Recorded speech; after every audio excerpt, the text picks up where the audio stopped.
हो अब पूछते हो तो सुना। सुनावा। रतिया सैया के से जरिया हमर हेरा के झूलन।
का हो दूसर ले लिया काहे ओकरा खातिर इतना चिंता में पड़ल बाटे।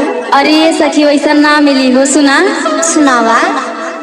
हर साथ रतन की मोर झुलनिया ओह मन लागी पतिया। सुनत हो। हर साथ रतन की मोर झुलनिया ओह मन लागी पतिया। तयावी गंगा की लहरिया मोर हेरा के झूलन।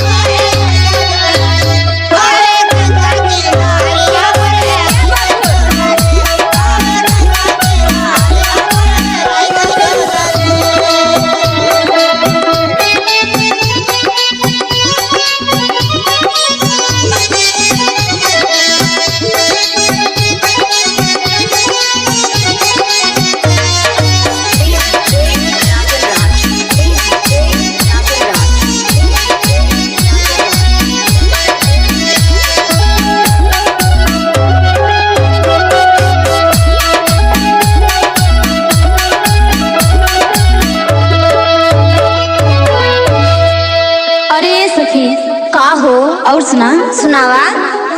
हरी हेर थकियो ना मिले झुलनिया रात रही अनहरिया। हरी हेर थकियो ना मिले झुलनिया रात रही अनहरिया।